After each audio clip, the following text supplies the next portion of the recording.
Hey everyone. I had my podcast was episode 186, goal setting.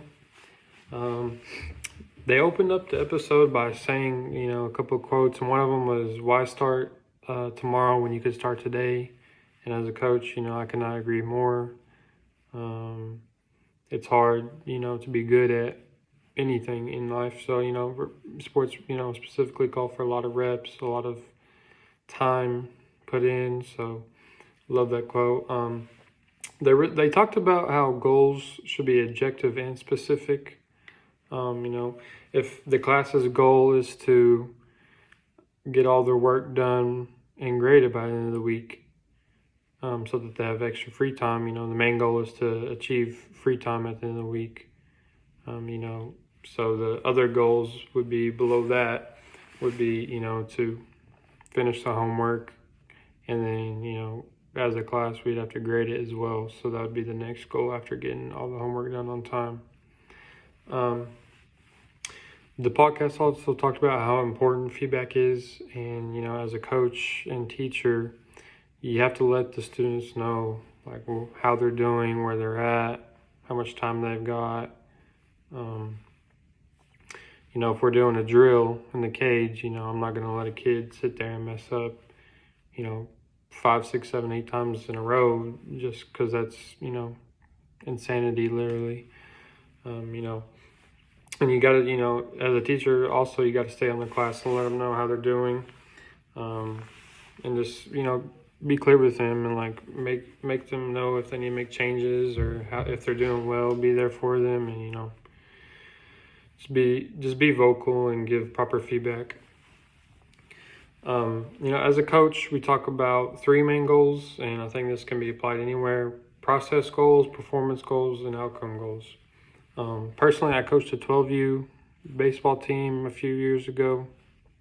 When I first started coaching, and we weren't the best group. Not a lot of wins, and that you see this in a lot of younger kids. But at that age, don't get obsessed with the outcome goals. We're focusing on the process goals, and you see this a lot at the beginning of seasons or in younger kids, specifically starting out new stuff.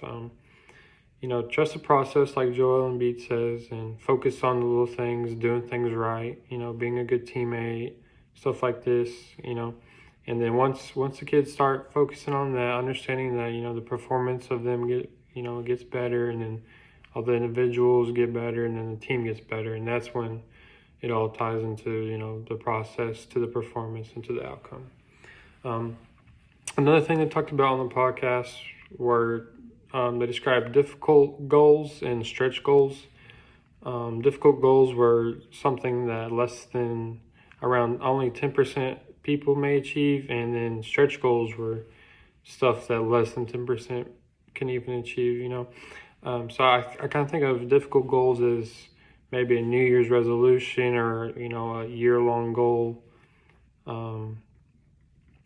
Goals that requires a lot of dedication, a lot of time invested, and a lot of commitment throughout the year. So that maybe it's lose 40 pounds. That's a lot of discipline, or gain 20 pounds, or you want to learn how to switch, hit left-handed in baseball or whatever it is. And then stretch goals less than 10% that people achieve. These are kind of dreams. Stretch goals like, I'd love to be a professional coach in NFL or MLB or whatever. Obviously that's obviously like a dream goal of mine, but without the, everything before it, the steps before that, the goals before that, the process, the outcomes before that, stuff like that. That's how those are achieved, everything put together. And I think that's why, personally, I think it's good to have a few of both difficult goals and stretch goals. But I also think it's important to not have too many goals that are, maybe not aren't achievable. Sorry. Because that, a lot of negativity or a lot of self-pressure also comes from that. So you gotta have a good balance. You trust the process. Thank you.